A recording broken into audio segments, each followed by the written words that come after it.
Descubre IG. Más de 50 años liderando el mercado financiero y con acceso a más de 17.000 mercados. Plataforma intuitiva y fácil de usar para operaciones rápidas y seguras. Con presencia en múltiples países y soporte al cliente 24/7.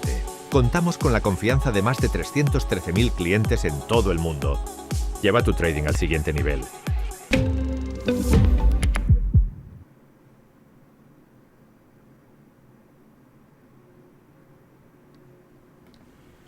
Hola, ¿qué tal? Soy Pablo Gil y hoy os voy a hacer el resumen del radar con datos de cierre del lunes.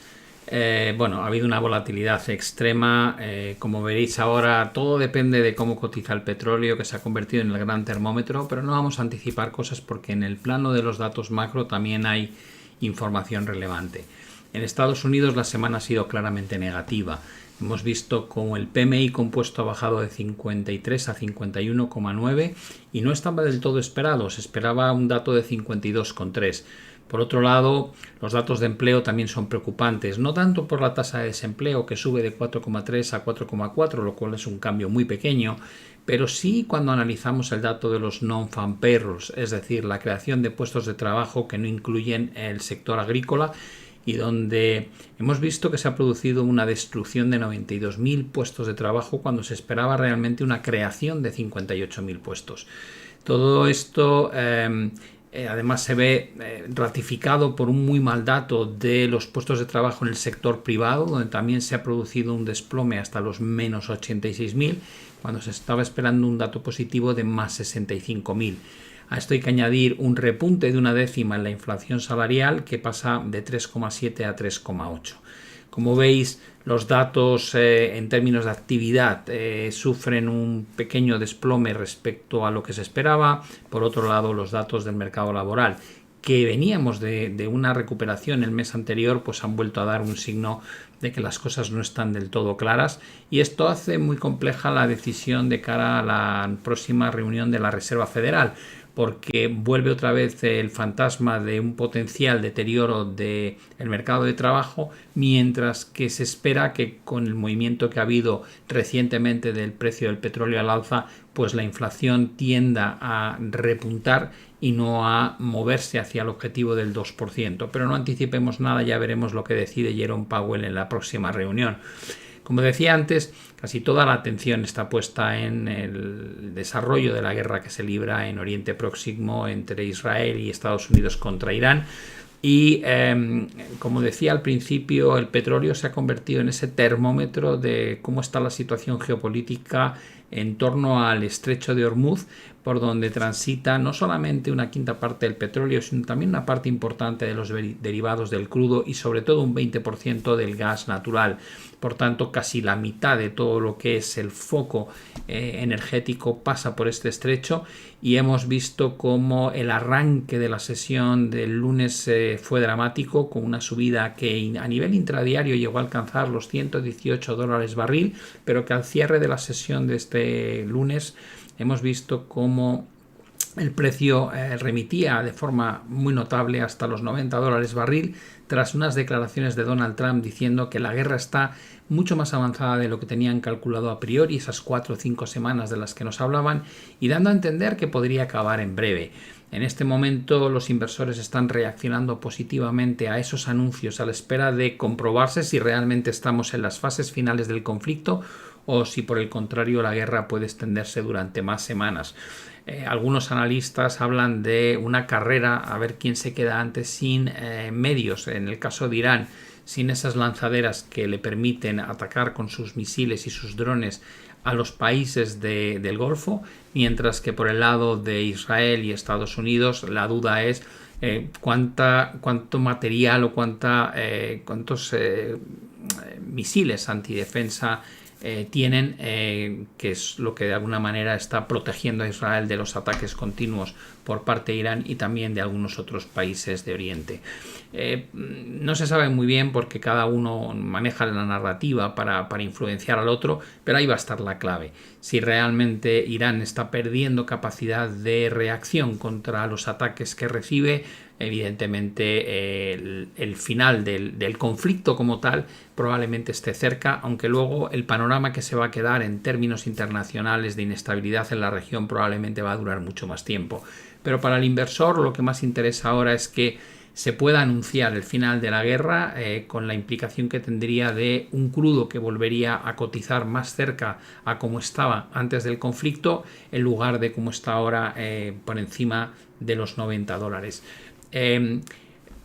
Hay que tener en cuenta que a nivel internacional se habla mucho de medidas que se podrían implementar para reducir el precio del petróleo en el caso de que las cosas se tuerzan. En Estados Unidos se está estudiando una posible intervención en el mercado de futuros del petróleo.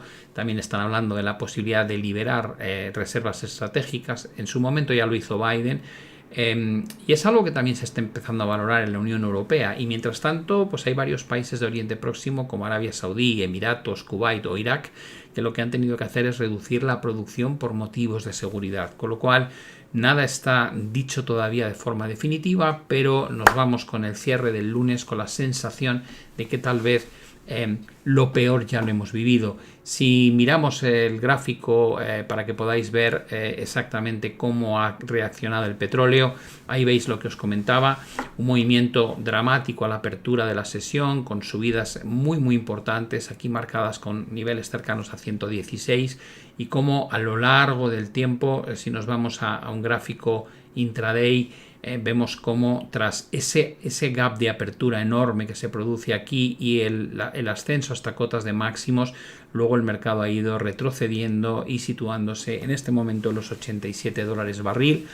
En términos de dónde nos encontramos desde el punto de vista histórico, hemos intentado perforar una zona muy importante en torno a los $104 barril. Lo hemos hecho a nivel intraday, no se ha consolidado esa ruptura al cierre. Y el siguiente escalón que nos quedaría de referencia ya nos cifra el movimiento hacia los 122, $137, que fue donde se produjo el repunte grande cuando Rusia invadió por primera vez Ucrania. Como veis, en este momento, desde un punto de vista de análisis, probablemente lo que más va a importar es el resultado de esta guerra. Si finaliza, probablemente el crudo volverá a caer incluso por debajo de los $80 barril. Es ahí donde se encuentra ahora mismo el principal soporte, porque anteriormente fue una fuerte resistencia, pero como digo, va a depender mucho de cómo evolucione el conflicto. Si por la razón que fuese se retrasa ese final de la guerra, no sería nada raro que el petróleo vuelva otra vez a repuntar y se acerque a esa cota de los $100, lo cual provocaría evidentemente un incremento de la tensión por parte de la situación económica que se pueda derivar de un incremento de la inflación y una caída en la actividad económica. De hecho, cuando nos vamos a los distintos comportamientos de las bolsas americanas, aquí vemos cómo el S&P 500 había llegado muy cerquita de la zona de soporte entre 6.500 y 6.535, no había llegado a tocar por poco, y la reacción al final de la sesión del lunes es muy positiva, pero tiene que conseguir recuperar esta gran zona de antiguos suelos, que ahora mismo se podría decir que está en torno a los 6.800 puntos, porque mientras no se recupere esta zona, lo que hemos asistido aquí podría ser simplemente un retesteo de un antiguo soporte convertido ahora en resistencia. Por tanto, la sesión del martes y cómo finalice esa sesión va a ser fundamental. Se ve muy bien en términos del Nasdaq 100, donde el ataque al soporte clave de los 24.000 puntos, a veces decimos 24.000, realmente son 23.850 más o menos, esa zona de suelos que hemos tocado durante los momentos más complicados de la sesión del lunes se ha respetado perfectamente, cerrando casi en la parte superior, pero todavía no hemos conseguido romper esa directriz que une los máximos decrecientes, y como decía antes, probablemente la clave va a ser lo que pueda hacer el petróleo durante la sesión del martes. Si sigue corrigiendo hacia cotas de 80, el movimiento de rebote en las bolsas probablemente continúe. Si por el contrario el petróleo vuelve a tensionarse, veremos cómo se mantiene esa directriz bajista y probablemente no habremos visto todavía los últimos movimientos a la baja hacia los 24.000, 23.850 puntos. En términos del euro-dólar, lo que hemos visto es que se respetaba la zona de soporte principal que se había construido a partir del mes de octubre del año 2025. Hemos visto en varias ocasiones cómo el mercado ha atacado esas zonas y luego ha rebotado, y la vela, al igual que hemos observado en las bolsas, es una vela tipo envolvente que se come completamente la sesión anterior, y por tanto da que pensar que lo normal sería que el euro siga recuperando terreno respecto al dólar, pero que todo va a estar muy condicionado por lo que haga el petróleo, y el petróleo a su vez se moverá en función de las perspectivas de cómo va a avanzar la guerra en los próximos días. Si nos vamos ya al comportamiento de los datos macro en Europa, vemos que no hay ningún problema, siguen siendo sólidos. El PMI compuesto se mantiene sin cambios en 51,9 y además han mejorado las ventas minoristas de 1,8 a 2%. No ha habido cambios respecto al crecimiento de finales del año pasado, consolidándose las cifras que ya se conocían. Por tanto, da la sensación de que en Europa el problema no es tan acuciante. Es cierto que hay dudas sobre la posible involucración de Europa en este conflicto, especialmente a través de la OTAN, porque hemos visto que se ha interceptado un misil dirigido a Turquía, y eso lógicamente pues incrementa los riesgos de que se extienda la guerra a más países participantes, pero de momento no parece que vaya a ser este el escenario base. Y por el lado de los datos que se han visto en términos de bolsa, la misma reacción que se ha cosechado en Estados Unidos la hemos visto en el resto. En el caso del DAX atacaba un nivel crítico importantísimo que aguantase en la zona de los 23.000 puntos, y así ha sido, lo cual deja margen para posibles recuperaciones hacia los 24.500. Solo si se pierde este soporte crítico es cuando habría que empezar a plantearse movimientos correctivos mucho más severos en el índice alemán. En el caso de España, la clave ahora es si esta envolvente alcista consigue consolidarse mañana martes y empezamos a recuperar una gran zona de techos que está entre los 17.270 y los 17.600 puntos. Todo lo que sea recuperar esos niveles dará la sensación de que lo peor ha pasado, pero es necesario que haya avances significativos adicionales porque el daño en la estructura es evidente. Hemos roto todo lo que ha sido el proceso alcista que se inició en abril de 2025, se han perdido zonas de soporte que eran significativas, y ahora la clave es si se recuperan rápidamente o si por el contrario esto es un mero pullback que daría pie a nuevas presiones a la baja, en cuyo caso empezaríamos a plantear como objetivo principal posibles rotaciones hacia el 38,2% de Fibonacci, que además encaja con los mínimos de noviembre de 2025 en torno a los 15.760 puntos. Por el lado de Eurostoxx 50 también ha tenido un comportamiento técnicamente perfecto. La pérdida del soporte en torno a los 5.850 puntos generó la caída adicional para buscar el apoyo justamente en todos los techos que había a principios de 2025 y los suelos de noviembre y octubre, y ahí ha reaccionado con mucha fuerza en una vela muy positiva, como podéis observar, y ahora la clave es si hay continuidad suficiente como para recuperar la zona de los 5.875 puntos, que debería funcionar de resistencia, puesto que antes fue un gran soporte y en finales de 2025 un techo significativo, por tanto una zona pivote.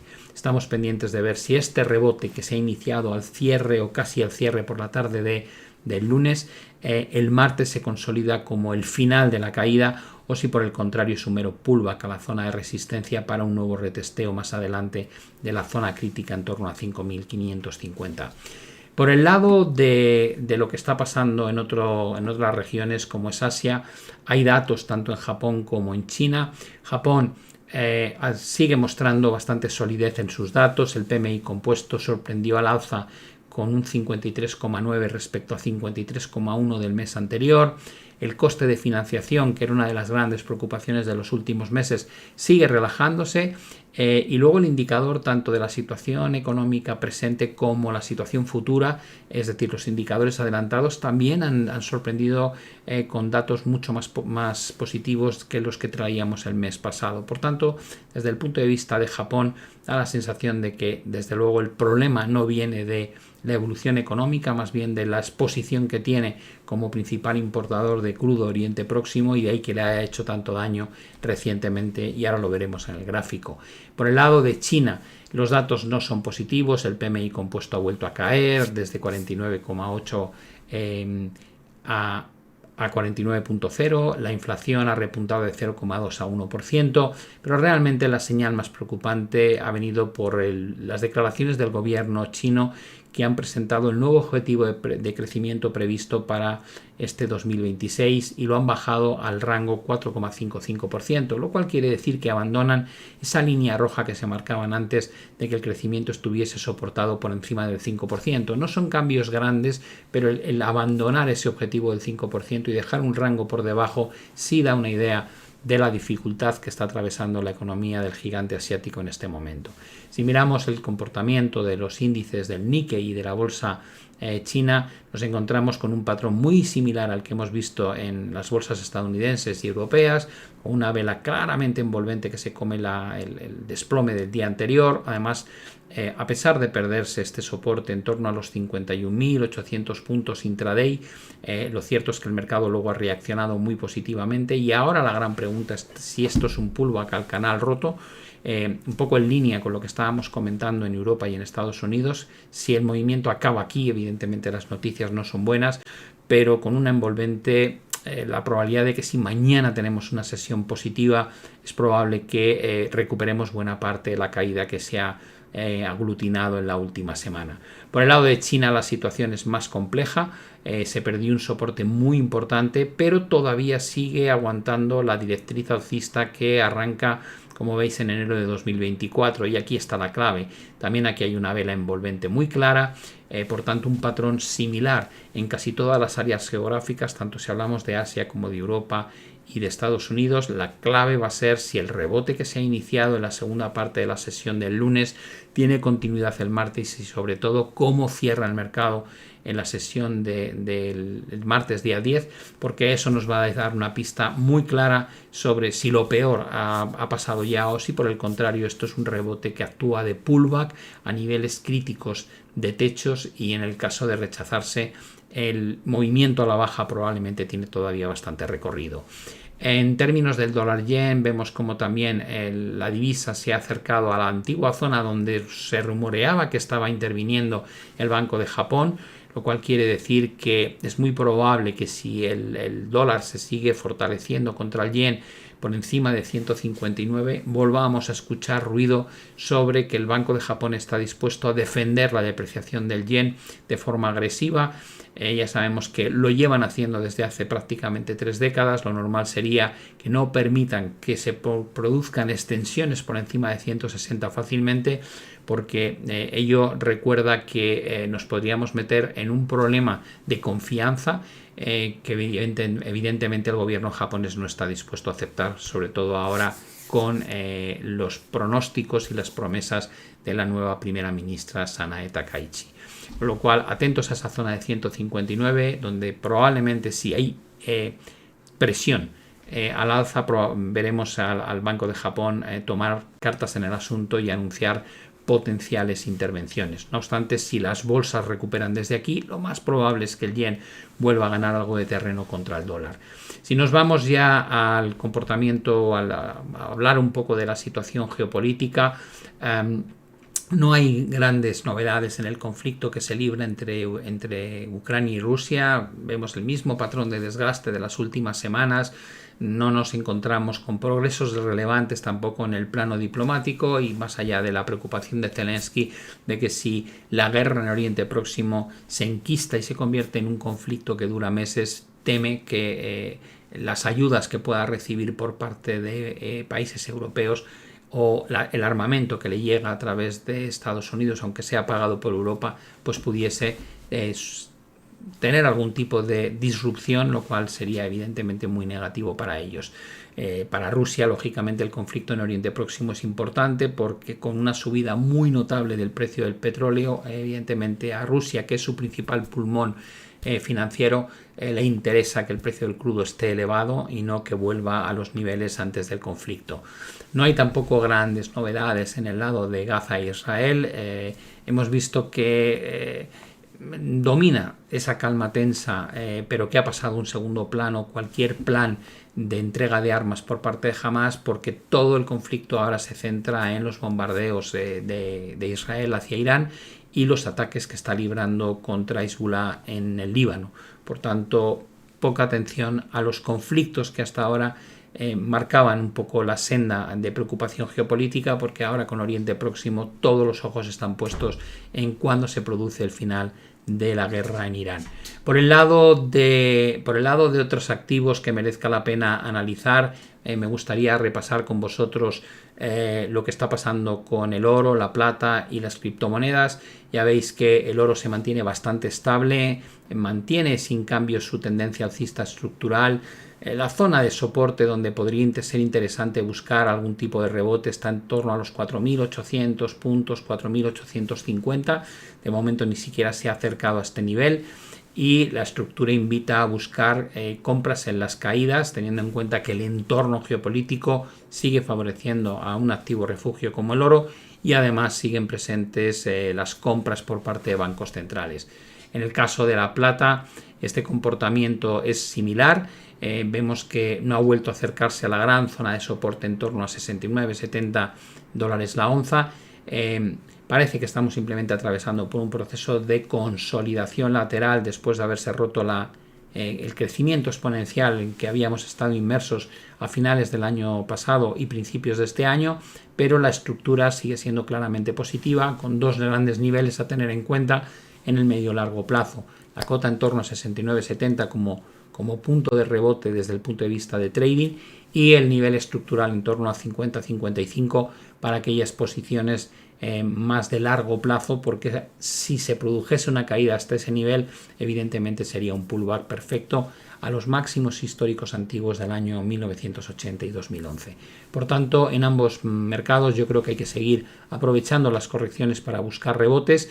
Y por el lado de las criptomonedas, el entorno es más complejo, da la sensación de que Bitcoin ha entrado en una nueva fase de consolidación, como la que atravesamos durante los meses de noviembre, diciembre y enero de 2026, después de una caída muy severa que se había producido desde el mes de octubre de 2025, y de nuevo aquí, tras una caída muy notable hacia la cota de los 59.000 puntos, da la sensación de que Bitcoin se ha metido en un proceso tipo cuña correctivo. Ya veremos hasta dónde llega. La parte superior de esta cuña está en los 74.000, la parte inferior, que no debe romper, en torno a los 65.000.